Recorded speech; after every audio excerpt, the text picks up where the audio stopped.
Hello. Hello. Wow. Hi. Hello, Beef here. Drew. I feel like. Did you ever see the third Avengers movie, Drew? I don't think so. And there's a point in there where Chris Pratt's character, the Star-Lord, he's like intimidated by Thor, and he lowers his voice and talks like this the whole time because he's embarrassed. That's what I felt like there for a minute. Hello, gang. Beef here. Drew. Happy to have you with us. Yep. Drew here once again, riding this Walter Hagen sponsorship deal into the ground. Proud team Hagen for life. Sadly, Hagen did not make Tiger Woods' Mount Rushmore, but Tiger did.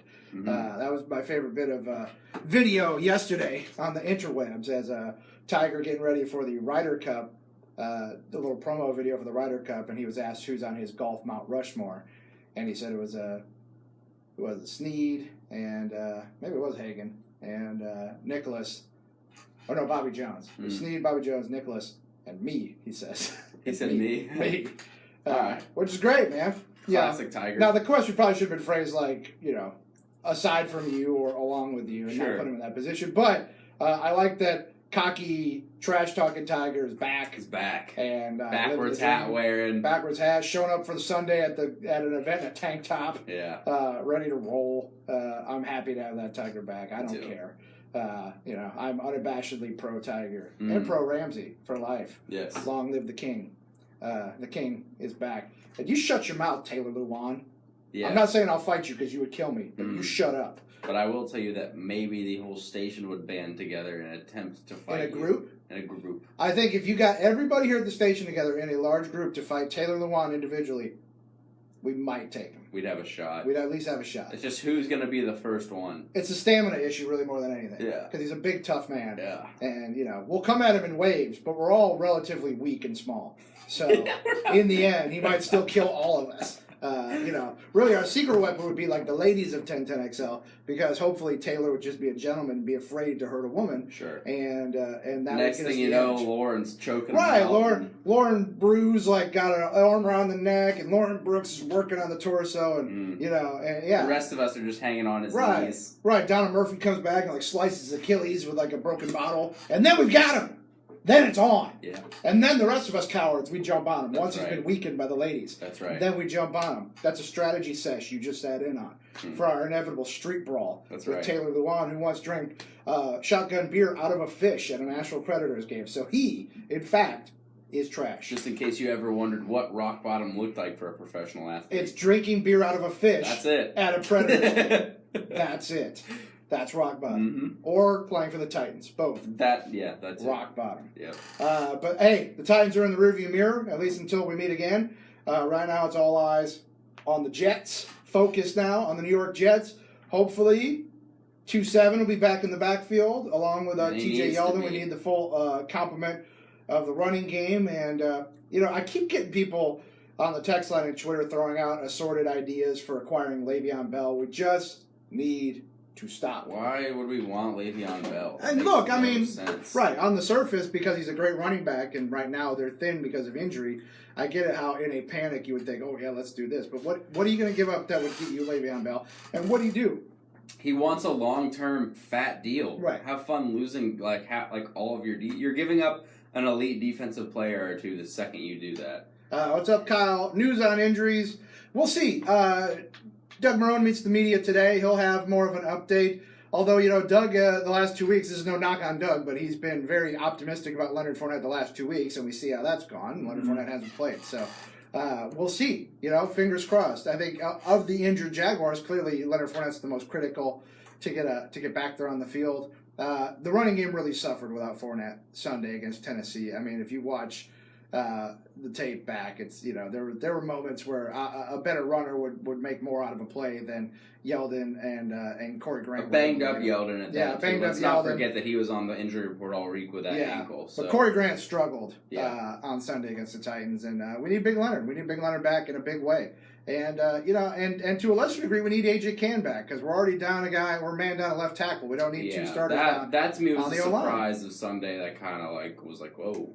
That hurt a little bit. I mean, not having two guys on that line. I mean, not having two guys on that line plus not having Leonard Fournette was kind of bad. It was a big whammy. And look, man, I mean, I don't know how much stock you put in PFF. You know, I know some members of the team here at 1010XL are real down on PFF. Some members of the team at 1010XL are more on board with PFF. And I'm more of like, if it supports my argument, I like them. Well, according to their numbers, the Jaguars in the pass protection end of things were actually very good Sunday. And really, it showed if you watched the game. I mean, Blake didn't take a lot of heat. No, really not until the end of the fourth when he got hit and lost the ball. Right. He kept clean for the most part throughout the game. It was the run, blocking and really they didn't do a terrible job at that. The backs didn't help them. When they did make holes, the backs didn't find them.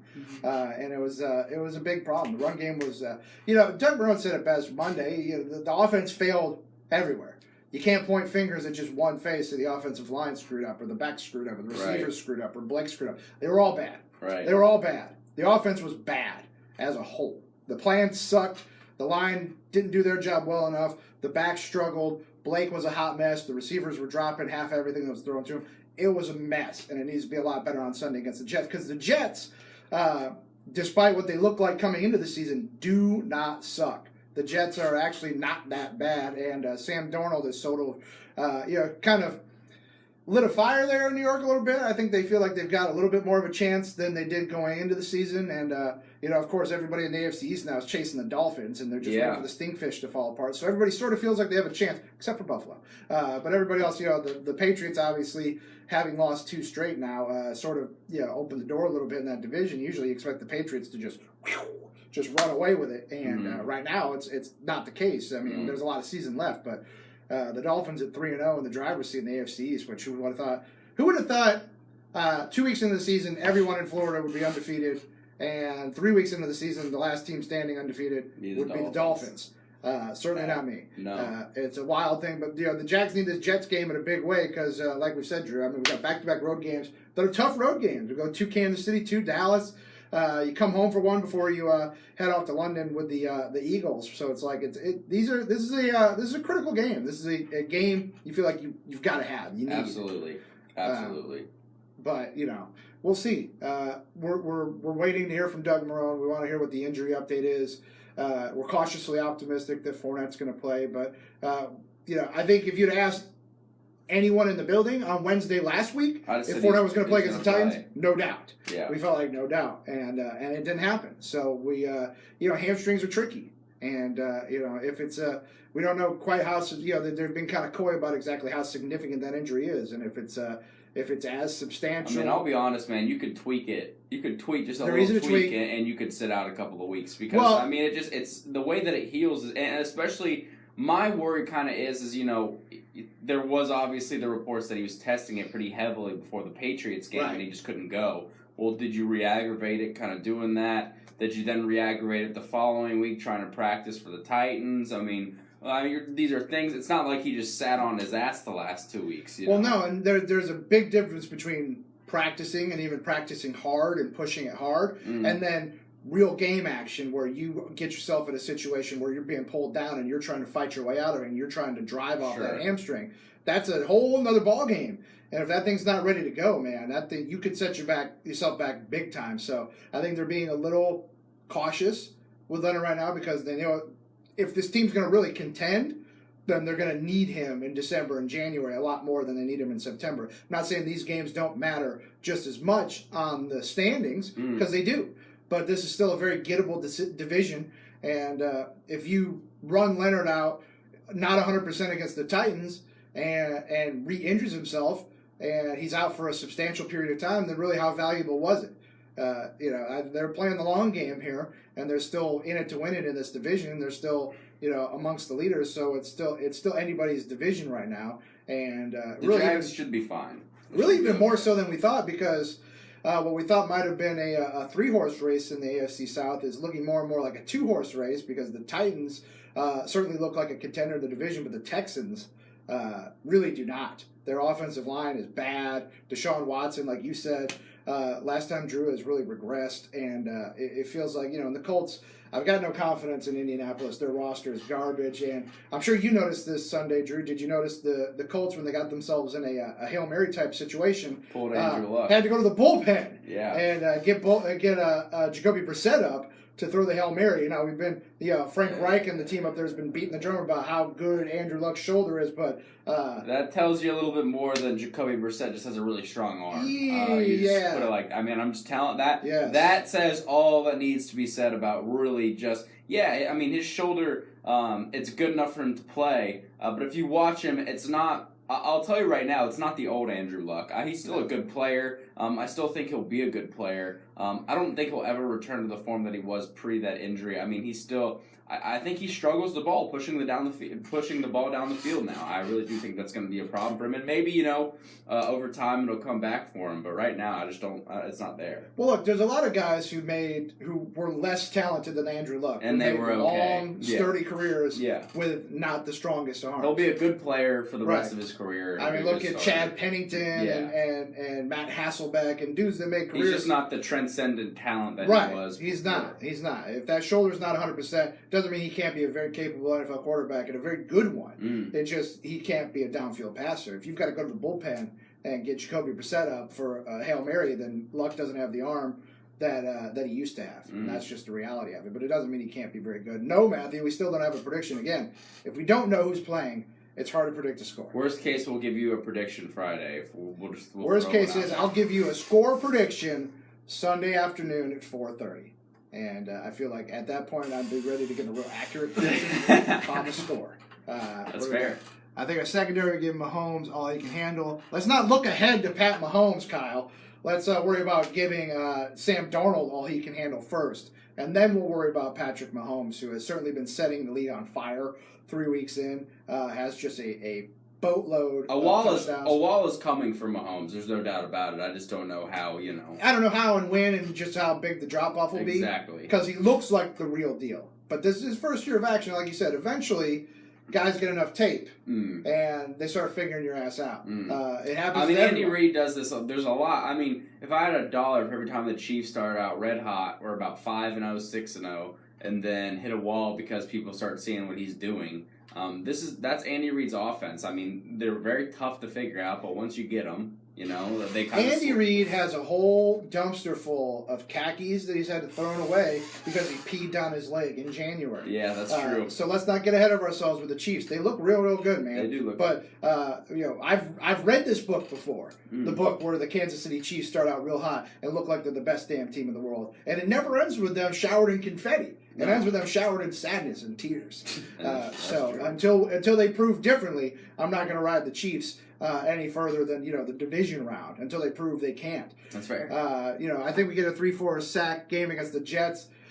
We're going to need it, especially if Leonard Fournette can't go. We're hopeful Fournette can go, but if Fournette can't go, then the defense is going to have to make some stuff happen. And look, the defense did their job Sunday against the Titans. It was the offense that wet the bed. Okay, the defense held the Titans to 3 field goals and 9 points. That should be enough to win football games. Massive majority of NFL games, more than enough to win. Yeah. So the fact that they couldn't get more than 6 points as an offense is embarrassing, and it can't happen again.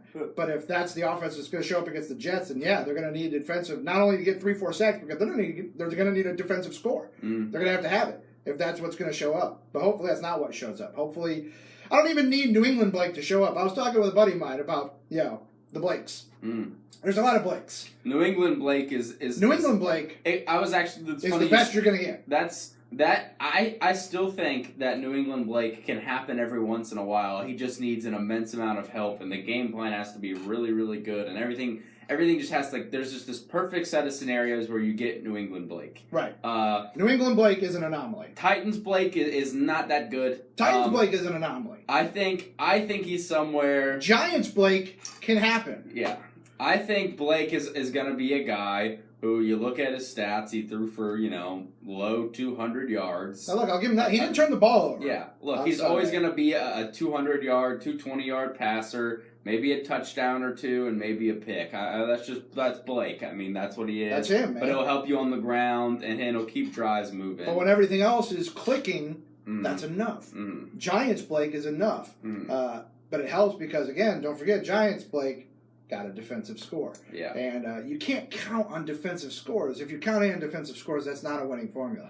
As good as this defense is at scoring, Giants Blake would have been okay, though, because he had a touchdown drop. Giants Blake would have won that game. He had a touchdown called back for penalties. Right. So. Giants Blake would have won that Titans game easily, and we wouldn't be having this conversation. But Titans Blake can't happen. Mm-hmm. Titans Blake can happen once or twice a year. Mm-hmm. Titans Blake can't happen a lot. Mm-hmm. Giants Blake needs to show up about 8 times this year, 8 or 10 times.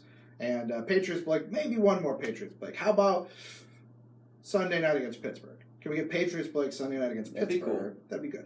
Then we'd be good. Then get Giants Blake 10 times. And the other 4 games, that's fine if it's Titans Blake. We can live with that. I think we're still, if you get that math, you're still winning the division. So it's all good. It's all good in the hood.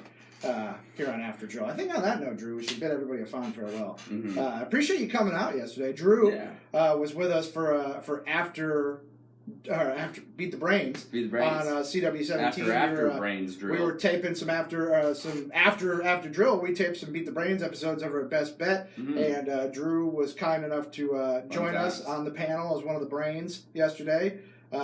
He held his own, quite literally. And, he was there mostly to be a calming influence on my friend Ryan the Hacker Green, who gets fired up. Very competitive and was getting very angry at one point. And thankfully, Drew was there to soothe him. Nice shoulder rub. Rubbed his shoulders a little bit, gave him a little, patted the hair a little bit and said, "It's cool, dog. It's cool. It's all good. It's going to be okay. It's going to be okay, man. Go have some ribs."